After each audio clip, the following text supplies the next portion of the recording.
Get out! Stop with that!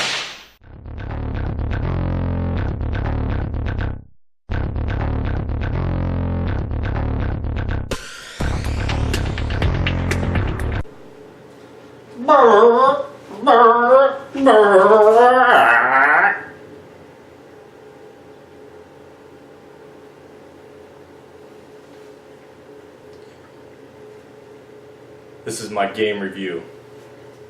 MX vs Atv Supercross Encore. I want to get to a couple points here. First off, it's a good game.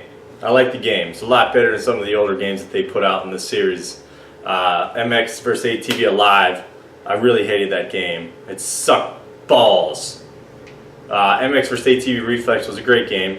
I've played it for years and years because ATV Alive came out a couple years after and it just sucked. But Reflex, I thought did pretty well. There's a couple things in Reflex that I really didn't like. One, the fact that you just get bumped by a little guy, one of the AI riders, and he just crashes you automatically. I mean, you crash so much in that game. And the AI wasn't very good, and you know, they ran into you, but they crashed you a lot. And one thing that they added into this game is, I mean, literally you can get landed on by somebody and you're still not going to wreck. Yeah, it's a little unrealistic, but it does make it a lot better, and a lot better battles. You can have some serious battles in this game.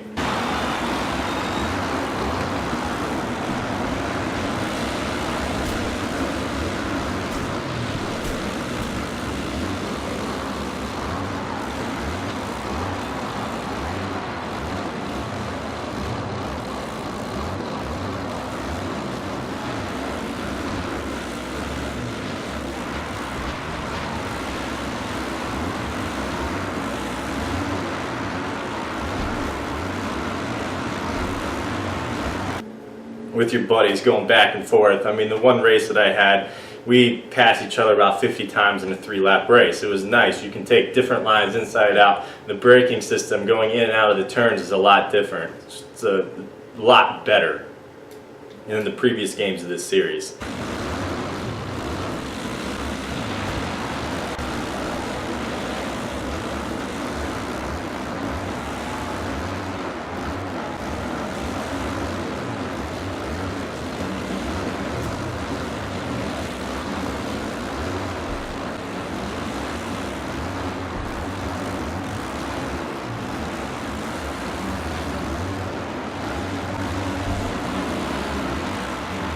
Now, this game starts off at $30 retail. It just came out for the Xbox One. It was out for the Xbox 360, I believe it was last year, and the PS4 came out in the beginning of this year, or late last year, one of the two. And when I first saw the game, it was only 30 bucks. I'm like, oh, well, hell yeah. Get a whole new dirt bike game. I'm a big fan of dirt bike racing games, and get it for 30 bucks. I'm like, yeah, so I downloaded it. And I started looking in there, and it just comes with the basic of everything. You get the basic bikes, you get the basic tracks, and basic gear, basic everything. Now you can go through and download some of the bikes, the Yamahas, the Suzukis, the Kawasaki's. They're all $3 a piece. So they just keep on adding to the price. Now the track packs, you can get different track packs. You can get the track pack 1, the track pack 2, the track pack 3, etc. And they're all going to be around 10 bucks a piece. So if you buy everything individually, I mean, you're going to be looking north of $75 just for the DLC in itself. Now, it could be even more than that. Now, if you go through and unlock the actual, all the DLC, it's an additional $60 freaking dollars.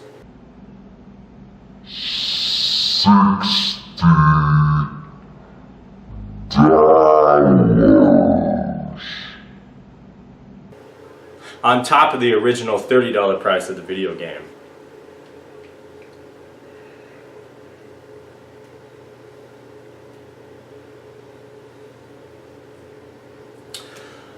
Now let me tell you this.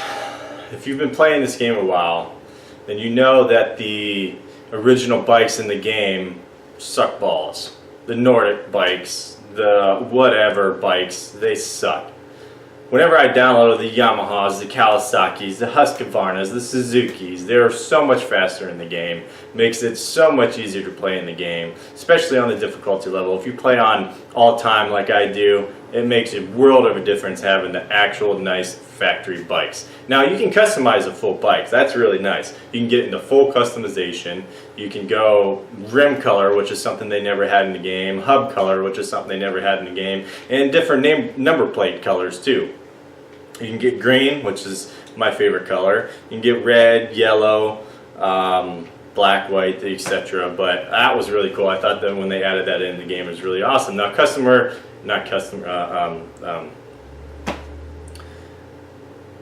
customization for your player, you can get all kinds of different gear now. From the older games, you only had a couple preset gears. This one, you can change the colors of your gear sets. You can get a custom gear set and change it to any color that you want.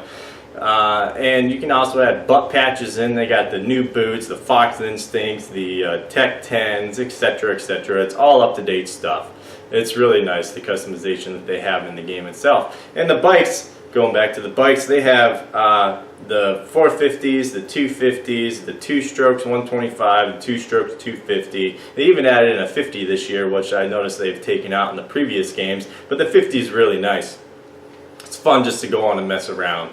Now on the 50, when you're riding on the 50, that thing is souped up. I mean, you can go out and hit 100-foot triples in the game.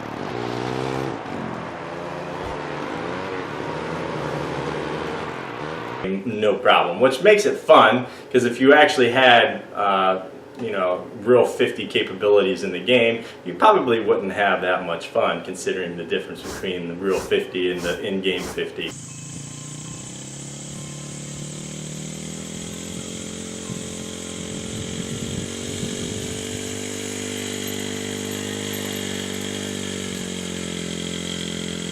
So they added that in, and it's really nice to play with. Just the change up. They also added in a 650 four-wheeler, and they added in another dirt bike. It's like 500, which is pretty fun to play with. Now, some of the things that they added into the game that I liked from Reflex was the fact that they added in preload system. Now, I don't know about you, but I freaking hate the preload system.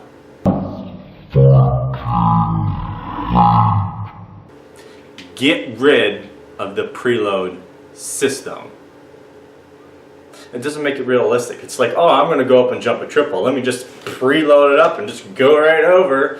Like, no, that's not how it really is in real life. You don't preload to go anywhere. Now, yeah, I mean, you can seat bounce stuff, but you're not going to really like preload yourself and just make yourself go 15 foot higher off this triple. I don't like that. Back in the original game, the MX vs. Atv Reflex, there was no preload system. It all depending on the angles that you took for the jumps, the speed that you had coming in, the speed you had going around the turns to hit the jumps. That was more realistic. I love that. You can get the rhythm sections down easier that way. And the preload, you can mess up. You know, you hit half a preload when you need to hit a full preload. You hit a full preload when you don't need a preload. You hit a no preload when you need a full preload. It's just stupid, and it makes it harder. And I don't like the preload system in the game. Now, some people might like it. Me personally, I don't like the preload at all. A couple other cool things that you can do in this game. You can hydroplane on water, which is something you couldn't do before.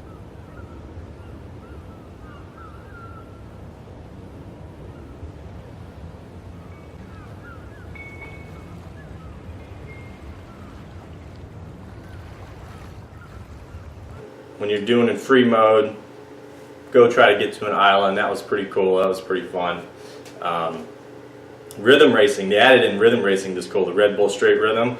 That is one of my favorites in this game.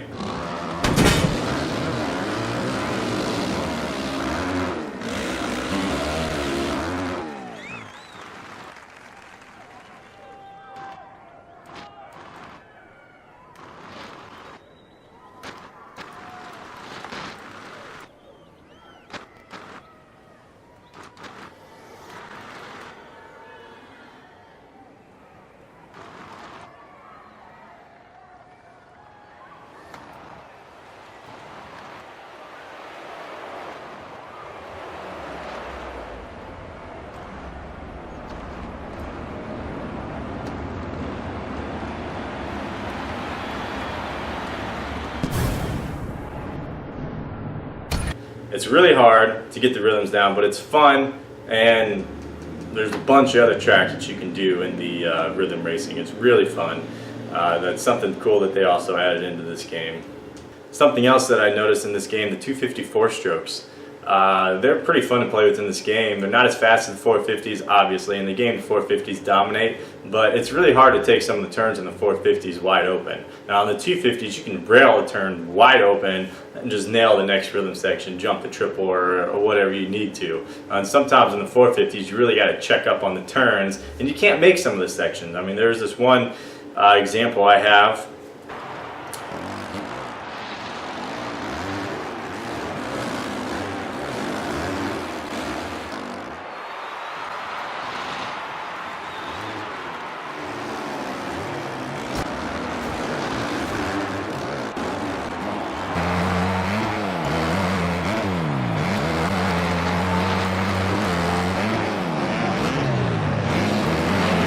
Where I took my 250 four-stroke and just railed the turn and hit this section that I was never able to hit on a 450 before. The final verdict. I'm going to give this game a solid 7 out of 10, and it is a good buy. Play it. If you're a fan of motocross, you got to buy this game. I like it a lot better than the MXGP games. It's a lot more realistic. It's a game that you're going to have to play if you're a big fan of motocrossing games. Now, the only downfall, like I said, is the extra money that you have to pay to get the tracks, the bikes, etc. But other than that, it's a pretty solid game.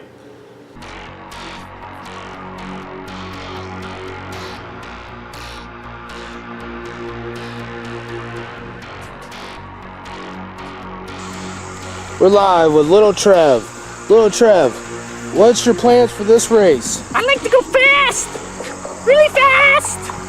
I just go faster than everyone else and I win! How do you plan on being Big Nasty today? I just go faster than